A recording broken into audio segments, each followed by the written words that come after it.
toca el tiempo ahora, muy agradecido en lo personal y muy agradecido de la participación de Eduardo Bojorquez este día, sobre todo por tu disposición, Eduardo, siempre de ayudar, de apoyar a organizaciones de la sociedad civil. Le damos la más cordial bienvenida. Eduardo es presidente de Transparencia Mexicana, que usted lo conoce, un gran liderazgo que está haciendo. Y pues muchísimas gracias, Eduardo, por estar con nosotros. Gracias a ti, Emilio, gracias Jesús, gracias a los compañeros de panel por esta interactiva forma de conducirnos, ¿no? Subiendo y bajando pues el proyector. Es clave la activación física, no está entre los 10 principios ni del Pacto Mundial, ni tampoco está directamente en el tema de los Objetivos de Desarrollo Sostenible, pero en un país que ya la semana pasada rebasó a los Estados Unidos en materia de sobrepeso, obesidad y obesidad mórbida, deberíamos de hacerlo con mucho interés pedagógico, ¿no? Dedicarle un par de minutos a ilustrar la importancia, no del deporte, perdón, parece que yo venía a hablar de otra cosa, pero no del deporte, sino de la activación física, porque la diferencia entre el sedentarismo y el deporte está en medio, es la posibilidad de activarse cuando menos 60 minutos diarios, que es lo que marca la Organización Mundial de la Salud, entre horas de trabajo y otros temas. A ver si hacemos algo, Jesús, con el Pacto Mundial sobre este asunto, que sin duda es una prioridad ya de seguridad nacional, ¿no? Ya se compromete ya la seguridad del Estado mexicano y su viabilidad. Es por eso que me interesa el tema de activación física y también el de anticorrupción, no porque se trate solo de una causa justa, no porque sea una materia importante, porque ahí se reflejan en la práctica nuestros valores, principios declarados, actitudes, creencias, sino porque anticorrupción y obesidad son en este momento las dos amenazas más grandes a la seguridad del Estado mexicano. A veces hasta se cruzan. Ustedes ven cuando un gobernador se nos echa a perder en todos los sentidos, ¿no? Moralmente pierde la brújula, empieza a subir de peso, empieza de verdad a ilustrar cómo pues no tiene control de sí mismo, ni tiene control de las acciones que está tomando, y no es poco frecuente. Vean ustedes cómo todos los gobernadores detenidos empiezan por huelgas de hambre, ¿no? Es una cosa muy extraña, tal vez porque desde un punto de vista pues de salud mental elemental, básica, tienen que regresar a un estilo de vida como el que tenemos los demás, ¿no? Reubicarse en el terreno de lo que los demás hacemos y no hacemos. Estas dos son grandes amenazas a la seguridad del Estado mexicano. No les tengo que decir que los dos tienen costos altísimos. Ya Jesús hizo una muy buena presentación sobre los costos y el impacto que tienen, nada más para que se den una idea chiquita. Para enfrentar anualmente hoy, sin crecimiento presupuestal, el tema de obesidad y obesidad mórbida, la Secretaría de Salud tiene que destinar alrededor de 135,000 millones de pesos al año. Tiene efectos en, por supuesto, diabetes 2 y otros asuntos que sí están dentro de los ODS. 135,000 millones de pesos solo para paliar el efecto de ciudadanas y ciudadanos que no entendieron que la única manera de estar vivos es controlar los hábitos alimenticios, es tener un balance calórico entre lo que se ingesta y lo que se quema en términos de energía, al mismo tiempo que seguimos teniendo problemas de nutrición. Pero nos gastamos 135,000 millones de pesos, de los cuales el caballero Duarte se robó una tercera parte, 45,000 millones. Entonces, tiramos dinero a la basura por nuestros hábitos de salud, 135,000 millones, que podríamos invertir de otra manera, en mejor educación, en elevar muchos de los estándares de calidad de vida de nuestra población, pero además permitimos que caballeros como el señor Duarte, por mencionar a uno de los dos Duartes, se lleven otros 45,000 millones de pesos. Y ese es el fácil, perdónenme que lo pongan estos niños, ese es el que ya puede plantear Luis Estrada en el cine, ¿no? Este es el de película de Luis Estrada.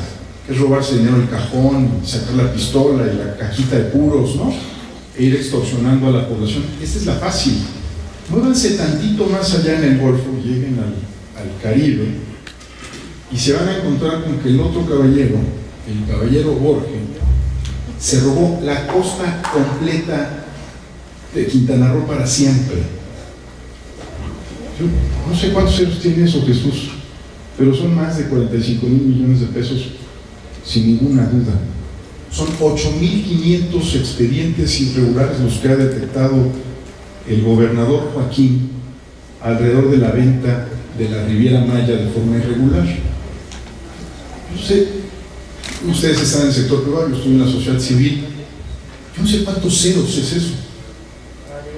Es el valor presente y futuro de la Riviera Maya, para siempre, ¿sí?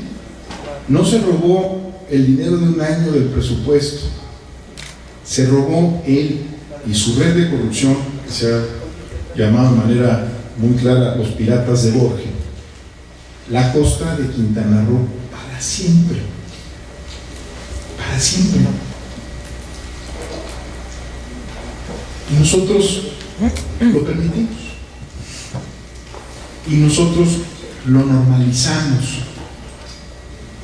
Y como otro de los retos de los ODS, como también estamos en el lugar 35 o 35 en el tema de comprensión de lectura, matemáticas, en la PISA, y no los pobres, nosotros.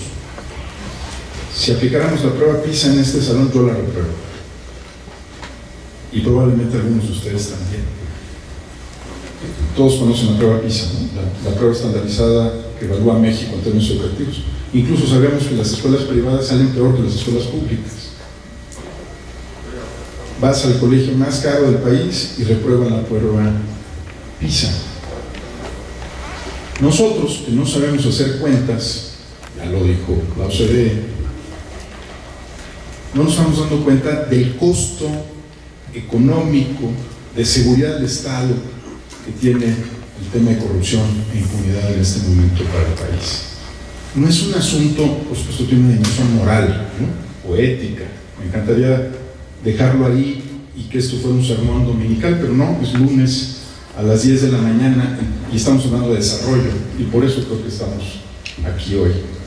Estas dos son las principales barreras al Estado mexicano y a su seguridad futura. Cuando decimos seguridad del Estado, lo que estamos es garantizando que todos y todas, que la población pueda existir, que pueda gozar de seguridad pública, como se ha dicho ya aquí, de condiciones mínimas de bienestar. Entonces, imagínense dónde estamos parados, y les acabo de mencionar 2 gobernadores. ¿Se dan cuenta de qué tamaño es la lista? Bueno, espérense a que termine la semana y se nos agrega otro.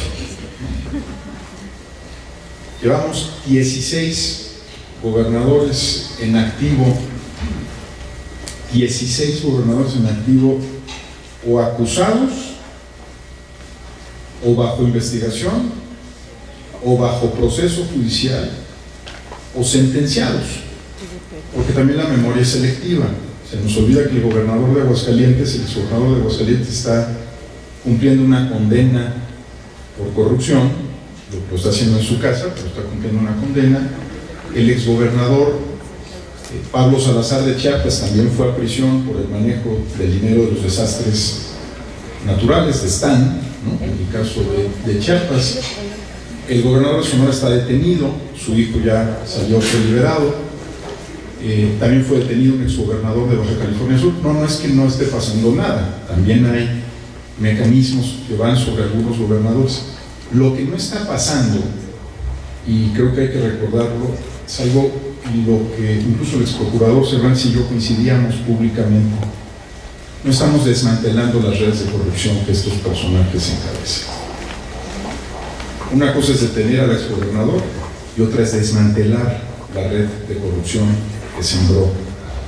Y hay que decirlo con todas sus letras, las redes de corrupción tienen servidores públicos, probablemente las encabezan servidores públicos pero siempre tienen particulares y empresas. No hay forma de establecer una red de corrupción sin la complacencia de auditores, de financieros, de notarios, de empresarios deshonestos y de actores de nuestra comunidad que se hicieron no solamente socios de gobiernos deshonestos, sino parte de una red de corrupción que capturó las administraciones estatales con las que he descrito. No hay forma, no existe forma de corromperse que no pase por la relación del sector privado con el sector público. No existe, no hay manera.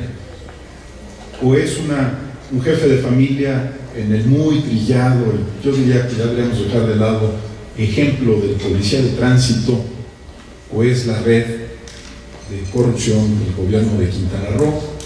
Alguien le vendió esos 8.500 predios, ¿no? Y esos 8.500 predios eran o particulares o empresas. No hay otra forma de hacer esto. Si ustedes ven algo que seguramente Jesús y yo hemos visto en los últimos años, si ustedes ven los últimos 10 años a nivel global en términos de anticorrupción, hace 10 años los escándalos de corrupción llevaban el nombre del funcionario.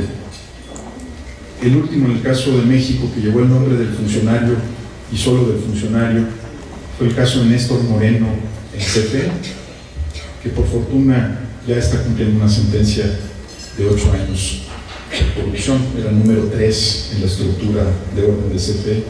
Pero si ustedes revisan a nivel global, ¿cómo se llaman los escándalos? Es el escándalo de Walmart. Ya no dicen Walmart y los 40 alcaldes de los... Ni siquiera da la vida para mencionar los 40 alcaldes. Es HSBC por lavado de dinero. Es Odebrecht, ¿no? Que claro, nosotros lo vemos desde el lado público y estamos preocupados por sus implicaciones para el financiamiento de la democracia y de la política, por su relación poco afortunada, pero se llama Odebrecht, que es una empresa privada. Siemens, 12.000 millones de dólares en sanciones, hasta 1999 deducía de impuestos en Alemania los sobornos que podía pagar en México. ¿Escucharon ustedes bien? La ley alemana le permitía deducir de impuestos los sobornos que pagaba en México. Las empresas francesas, el Banco de Comercio Exterior francés tiene una línea de crédito para apertura de nuevos negocios en el mundo que no tienes que comprobar. Todo el mundo sabe que es una línea de crédito pro corrupción. Y sigan 10 bancos hace un mes en el Reino Unido, ¿no?, acusados de malos manejos, los 10 bancos más grandes del Reino Unido. Rolls Royce está acusada de corrupción en este momento. ¿Qué les quiero decir con esto? Que los pillos en lo individual pueden esconderse, ¿no? Hay algún pillo que sabe que si está asomando la cabeza y le mandan una señal política, pues baja la cabeza y desaparece. Pero las empresas no pueden desaparecer, no pueden bajar su perfil, no pueden decir no me mires en este momento, yo no quiero que me vean. Tienen que encarar los escándalos de corrupción. Odebrecht tiene que encararlos, acaba de firmar un acuerdo para tener que impulsar el tema de integridad en el mundo, ¿no? Un acuerdo con el Departamento de Justicia. Tuvo que pagar va a pagar una multa menor de la que le impuso originalmente un juez, porque la apeló ante la Suprema Corte, pero va a terminar pagando una sanción. Siemens tuvo que crear un fondo de 110 millones de dólares para compensar estos temas y pagó más de 12.000 millones de dólares de multas en el mundo. Lo que quiero decir es que ya no es, creo que lo dijo muy bien Jesús, el mundo es tan distinto, ya no es optativo que la empresa diga, bueno, le bajamos al perfil y dejamos de tuitear, ¿no? Y ya con eso salimos del radar de las autoridades regulatorias de México, o llegamos a un acuerdo con las autoridades de México y el resto del mundo deja de ver. Vean ustedes el caso de Odebrecht. Odebrecht llegó a un acuerdo con las autoridades brasileñas, suizas y norteamericanas y no para el escándalo. Y va a seguir. Todos los presidentes y expresidentes, e incluso el presidente en funciones de Perú, están acusados de haber recibido financiamiento irregular. Kuczynski, pues, que era Antonio, ¿no? Era el académico, ¿no? Están acusados de haber recibido financiamiento irregular de Odebrecht. Vayan a Colombia y van a encontrar exactamente lo mismo. No les quiero decir lo que habrán hecho en Brasil, ¿verdad?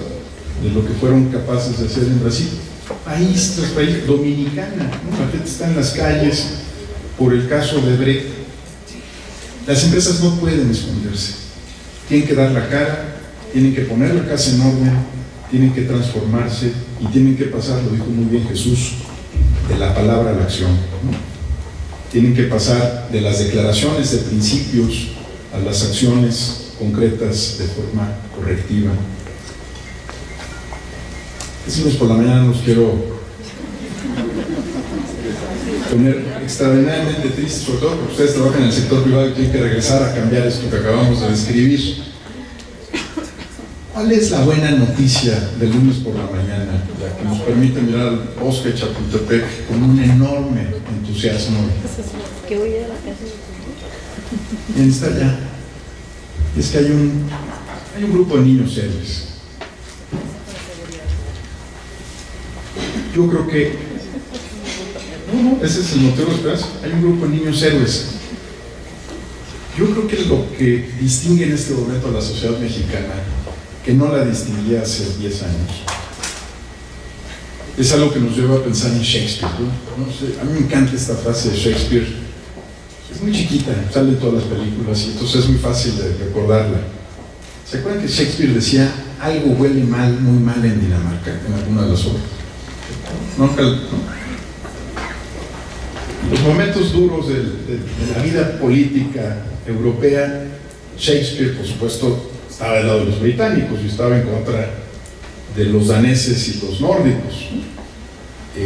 Recuerden que fue Reino Unido muchas veces invadido, ¿no? por los bárbaros del norte, que hoy están en todos los, Antonio, corrígeme, pero en todos los indicadores los bárbaros del norte están en los 10 primeros lugares, ¿no? Y Shakespeare lo cuela en su obra, y cuando hablaba de que algo olía muy mal en Dinamarca, no se refería al sistema de drenaje, que también olía mal en todas partes en el mundo en ese momento, sino la podredumbre de la clase política danesa. Cada vez que queremos resolver un problema, o cuando no queremos resolver un problema, decimos dos cosas, que es educativo y que es cultural, ¿no? Es la mejor manera de no entrar. Entonces, los domingos nos reunimos en la sobremesa y decimos, no, hombre, este es un problema cultural, la corrupción es cultural. Vámonos al cine, no, pues no hay nada que hacer, ¿no? O es un problema educativo, bueno, cambiemos los libros de texto. A mí me tocó redactar los libros de texto sobre los temas de cultura de la legalidad y de transparencia, así que no se preocupen, está en los libros de texto, ya ni siquiera se preocupen por eso, hay materias completas, se llama cultura de la legalidad y de transparencia, hay contenidos, los pobres niños les toca que el maestro que compró su plaza, ¿no?, les explique el valor de la ética y la trascendencia de la legalidad, ¿no? Hay civismo, no se preocupen, ¿no? Eso no cambió. No es un problema sino es un problema solo de corte educativo o cultural. Este es un problema sistémico. Cuando Shakespeare ilustró eso sobre Dinamarca, acuérdense que el reino llegaba un poquito más al norte, no es la composición actual de Dinamarca. Los daneses estaban muy enojados. ¿Cómo se atreve este escritor británico a decir que el pueblo danés es corrupto por naturaleza? ¿Cómo se atreve a decir que la corrupción es parte de la cultura de los daneses? No solo por eso, a quien les gusta el cine, hay una estupenda película que se llama La Reina Infiel, que retrata muy bien la transformación del sistema político danés y cómo se fue autocorrigiendo, no solo por Shakespeare, sino por muchas otras razones. Los daneses un día decidieron que ya no quería que el mundo los llamara un pueblo corrupto por naturaleza, porque no lo eran, porque nadie es corrupto porque esté en su código genético o porque nos lo heredaron los españoles cuando llegaron y trajeron la sífilis, el caballo y la corrupción. Esto no funciona así. La corrupción es un crimen económico, no es un delito del corazón. Nadie corrompe por pasión, ¿eh? Haces tus cuentas, a veces si reprobaste la prueba PISA no te salen,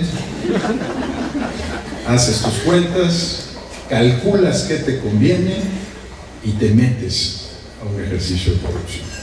Ninguno de los notarios de Veracruz dejó de hacer sus cuentas, ¿no?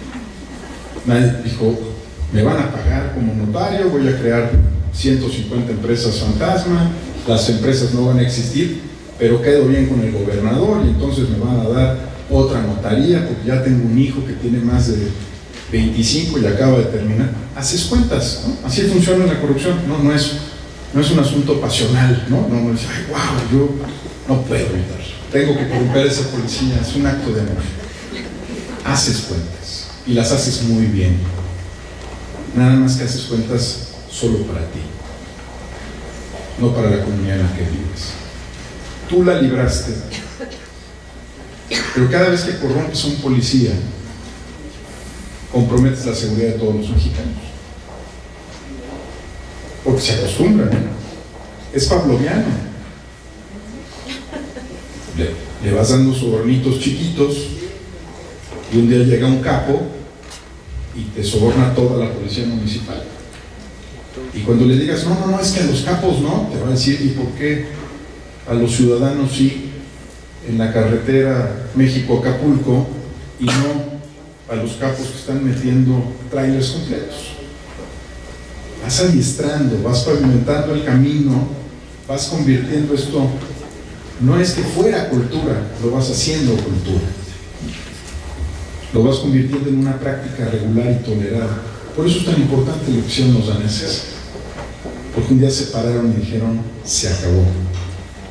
Y por eso es tan importante lo de los niños héroes que ya están entre nosotros, y no son tan poquitos como los de aquí enfrente. Esta, no tengan la menor duda, esta es la generación de mexicanas y mexicanos que le va a dar la vuelta a este tema. Que ya no se compre el argumento cultural, que ya no cree que este sea un problema del código genético de las mexicanas y los mexicanos, que ya no está dispuesto a aceptar y a tolerar que se lleven la costa de Quintana Roo sin consecuencias, o 45,000 millones de pesos de Veracruz, o lo que se llevaron de Chihuahua, o de Sonora, o de Nuevo León, o lo que se debe haber llevado el fiscal Vieira de Nayarit. Esta es la generación, estos son nuestros niños héroes, los que estamos hoy aquí, los que estamos ya, digamos, listos para ponerle el alto a este asunto y no solo declarar nuestro compromiso hacia el futuro. Jesús, me robo tus palabras otra vez, sino empezar a traducirlas en acciones y hechos. Esta es la generación de heroínas y héroes mexicanos que nos faltaba. Y sí, somos contemporáneos y no coetáneos, porque no tenemos la misma edad. Como los niños héroes, bajo la definición de UNICEF, tampoco eran, pues eran menos que niños, eran casi bebés. Esta es la generación que le va a dar la vuelta al problema. ¿Y por qué lo sé? Y aquí viene una parte de agradecimiento, porque seguramente entre ustedes están algunas de las personas que hicieron posible que empiece a surgir un movimiento cívico en anticorrupción de esta naturaleza. Porque seguramente entre ustedes hubo quien decidió invertir 1 minuto de su tiempo, que era lo que tomaba hacerlo, 1 minuto de su tiempo, para firmar, por ejemplo, la iniciativa ciudadana Ley 303. Y vean ustedes, en términos de inversión social, el impacto que tuvo ese minuto de su tiempo. 1 minuto de su tiempo cambió la Constitución General de la República, 7 leyes, 2 de ellas generales, 640 artículos del marco regulatorio, porque también es un mito eso que la ley está muy bien pero no se cumple, ¿no? La ley está llena de huecos y de mercados negros que se pueden aprovechar. 640 artículos, y posibilitaron, su minuto de tiempo posibilitó que México por primera vez en la historia del planeta Tierra, una iniciativa ciudadana en materia de anticorrupción no solo fuera presentada al Congreso, sino que fuera discutida por el Congreso en Parlamento abierto, cosa que no se había hecho nunca en el mundo. Que se discutiera artículo por artículo de cara a la nación y que se aprobara e implementara un marco legal nuevo en esta materia. Esto no ha pasado en el mundo, es la única vez. Para ponerlo en términos muy prácticos, su minuto de tiempo invertido, porque vean qué padre es la responsabilidad social, ¿no? Un minuto de tu tiempo, firmar una iniciativa ciudadana, algo que podrías hacer hasta, digamos, en menos tiempo, posibilitó que hubiera un cambio institucional de proporciones inéditas. No quiere decir eso que mañana se va a acabar la corrupción en el país, ¿verdad? Nada más quiere decir que empezamos a transformar el marco jurídico institucional. Porque déjenme darles un solo ejemplo, nada más para que vean por qué les agradezco tanto que hayan firmado la ley 3 de 3. Les doy solo un ejemplo.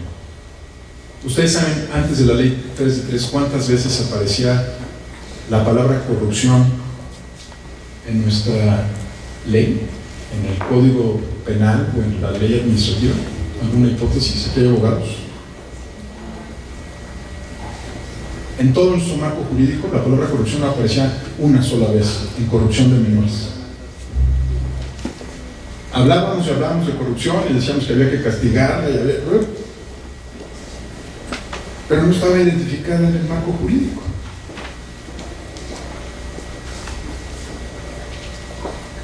¿No les parece que a veces exageramos cuando decimos que las leyes en México son perfectas, pero no se cumplen? A veces nada más lo repetimos, ¿no? No nos hemos metido a revisar efectivamente si las leyes están bien diseñadas o no. Un minuto de su tiempo posibilitó también otra cosa, que empezáramos a darnos cuenta de que cuando la sociedad desconfía de su gobierno o desconfía de la democracia, acaban de salir datos lacerantes, creo que no estaban en la presentación del Latinobarómetro. México es ya el país que más desconfía de la democracia en América Latina. Se pelea el lugar con Venezuela, pues. Cuando más desconfianza hay, debemos volver a lo público. Me explico. Lo más sencillo cuando desconfiamos de alguien es alejarnos de esa persona. Lo hacemos todos, ¿no? Lo toleras, lo tratas, lo evitas todo lo posible. Pero cuando los niveles de desconfianza llegan a los niveles que estamos en este momento en el país, en lugar de replegarnos, de irnos a casa, de guardarnos, de no querer ver las noticias, de no querer abrir las redes sociales porque sabemos que otro gobernador se va a sumar a la lista, de sentir el hartazgo, cuando más desconfiamos, es el momento de volver a lo público.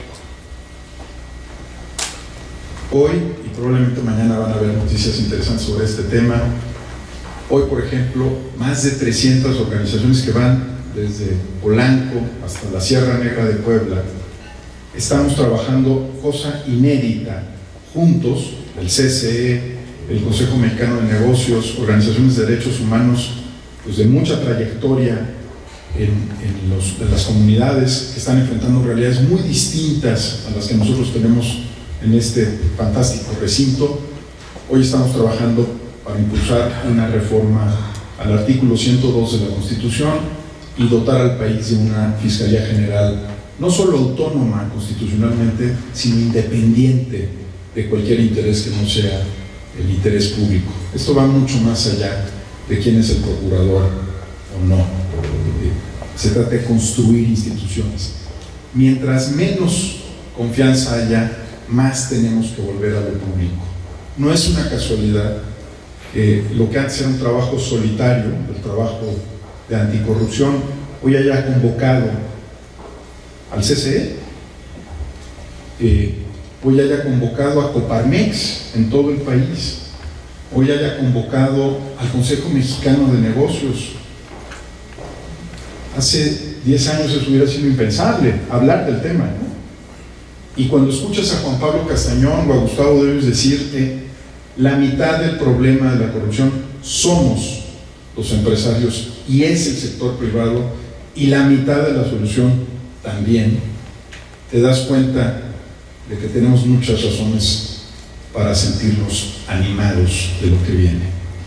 Porque mientras más desconfianza haya, más tenemos que volver a lo público, no a lo político, No estoy diciendo que se nos lance con quien quiera hacerlo, por supuesto, bienvenido. Tengo un queridísimo amigo tapatío que decidió lanzarse ya no solo a la diputación del Congreso local, Pedro Kumamoto, sino a una senaduría de la República. Bienvenidos los jóvenes y las jóvenes que quieran hacer política descentralizada, wikipolítica, o como quieran llamar, bienvenidos los que quieran seguir ese camino. Pero todos los demás no podemos ir a lo político, pero sí podemos ir a lo público. Lo público nos pertenece, lo público es el espacio donde podemos recuperar control, rumbo y sentido para nuestro país. Pueden estar muy, muy satisfechas y satisfechos de ser parte de esta generación y de ser mexicanas y mexicanos. Porque, cierro con esto, a mí me gusta mucho el cine, ya sé que todo es Netflix ahora, ¿no? Pero el otro día creo que lo ilustró muy bien Emilio Azcárraga, ¿no? Al dejar la presencia del Consejo de Administración, ya todo es Netflix. Déjame ponerlo en una metáfora con la que quisiera cerrar, que tiene que ver con el cine. Para los niños y las niñas de mi generación había una oferta de cine, un servicio público que se llamaba COTSA, Compañía Operadora de Teatros SADCB, una empresa pública paraestatal. Antes de que empiecen a escuchar a Tornatore y Cinema Paradiso y que tengamos nostalgia de mi queridísimo cine ópera que se está cayendo a pedazos, ¿no? Deténganse un momento, no es un ejercicio de nostalgia, es un ejercicio anticorrupción el que vamos a hacer. Todos los que íbamos a la sala COTSA, se las voy a escribir a los que no lo vivieron. Había una regla del Estado mexicano que diseñó un abogado del Estado mexicano que se llamaba permanencia voluntaria. Y la regla decía que tú podías llegar a la hora que se te pegara la gana al cine y, por ejemplo, podías ir a ver la mitad de la primera película, quedarte a ver la segunda película y luego ver el principio de la primera película. Si hubiera sido un programa de la Secretaría de Educación Pública, todos escribiríamos como Julio Cortázar en Revela, ¿no? Porque empezábamos a destiempo y conocíamos el principio al final, etc. Pero no, básicamente era un incentivo estatal para llegar tarde. La instrucción era, tú puedes llegar cuando se te pegue la gana. ¿Y qué creen que pasaba? Llegáramos cuando se nos pegara la gana. Por contrato colectivo de trabajo, cada cine COTSA tenía, escribía un sistema muy corrupto, pero muy corrupto. No sé cuánto se llevaba el director de COTSA, pero es en la operación, en el lugar del día a día. Cuando llegabas al cine, por contrato colectivo de trabajo había dos filas, una para las palomitas y otra para los refrescos. Entonces, si ibas solo al cine, te tenías que formar 2 veces para comprar palomitas y refrescos. Si las palomitas estaban rancias,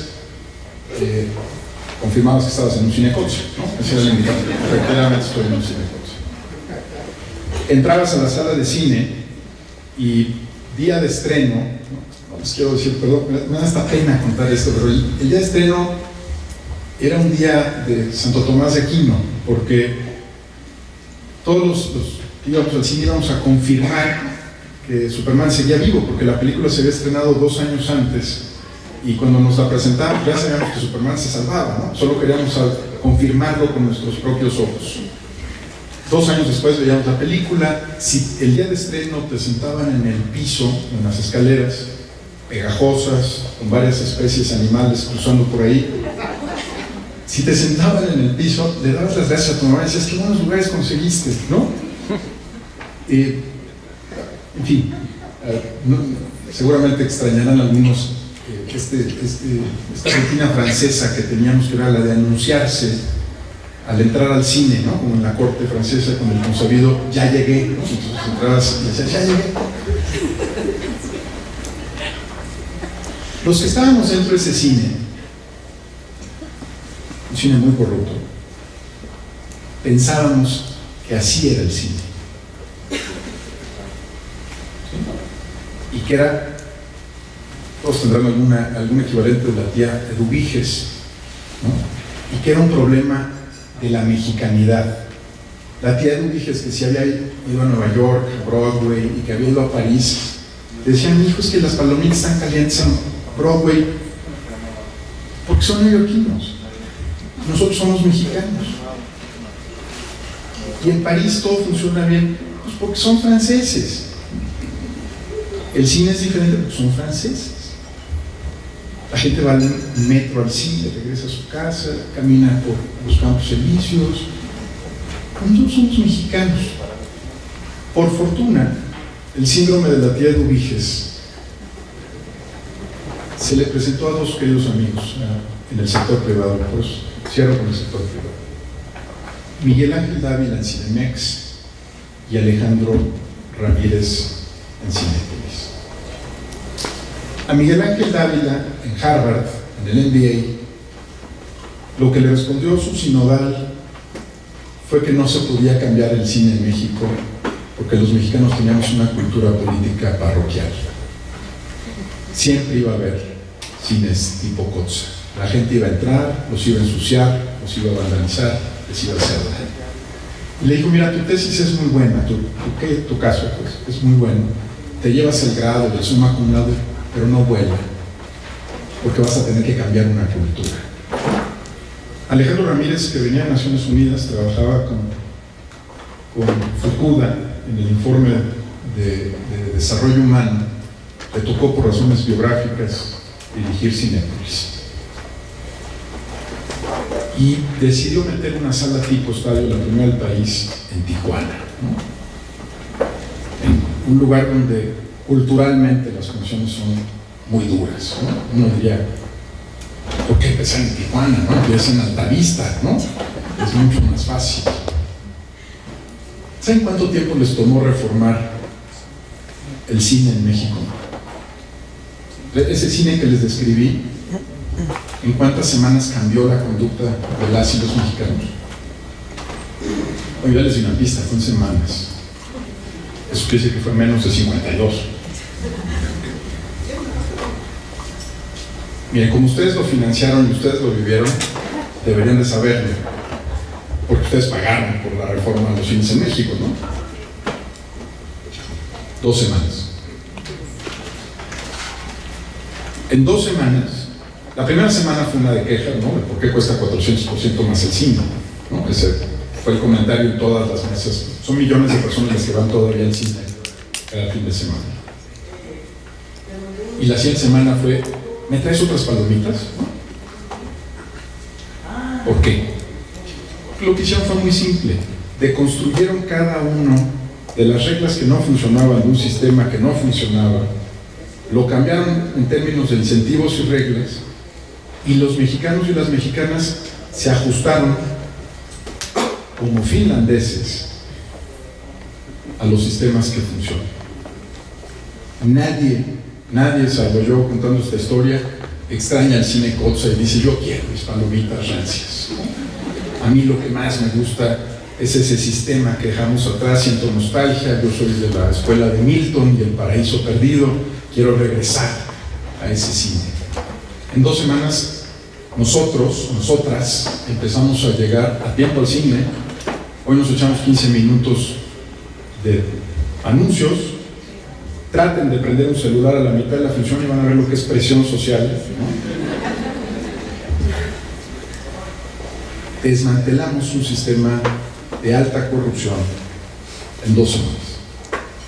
Y por cierto, si creen que eso solo puede ocurrir en el ámbito privado por el liderazgo de personas como Dávila o Ramírez, piensen cuántos de ustedes todavía tienen un invento que tuvimos hace un rato, que es su licencia de conducir permanente.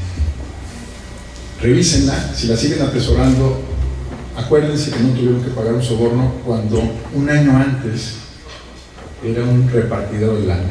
Y si sacaron su pasaporte recientemente, cosa que nos tocó hacer, empujar, ¿no? Pregúntense si tuvieron que sobornar a alguien. Y si les dieron chance de llegar tarde, ¿no, verdad?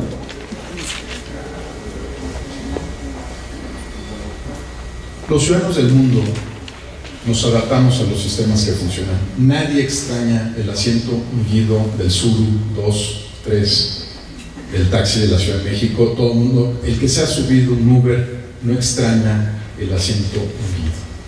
Lo que no nos habíamos dado es la oportunidad de empezar a pensar que esto no tiene que ver con nuestra cultura, sino con nuestras instituciones, con el liderazgo de nuestras empresas y la calidad y liderazgo de nuestra clase política y sus gobiernos.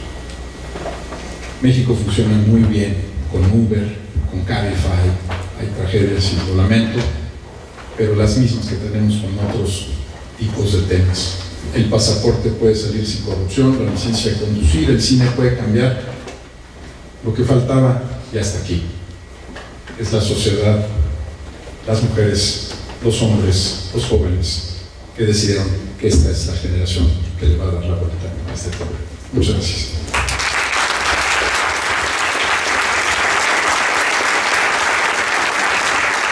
Muchísimas gracias a nuestros panelistas,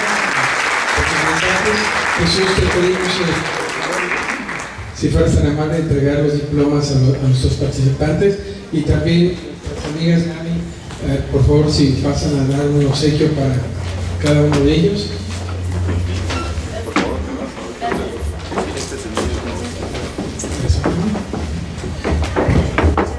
Gracias a usted. Muchas gracias. Ese para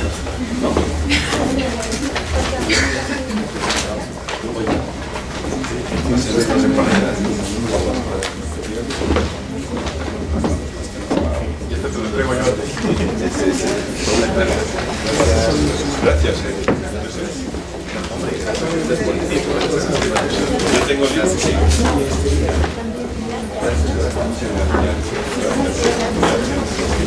Pues así concluimos esta primera parte. Les damos nuestro agradecimiento muy profundo a todos y cada uno de los participantes y nos preparamos entonces para el primer diálogo. Muchas gracias. ¿Me permiten una foto?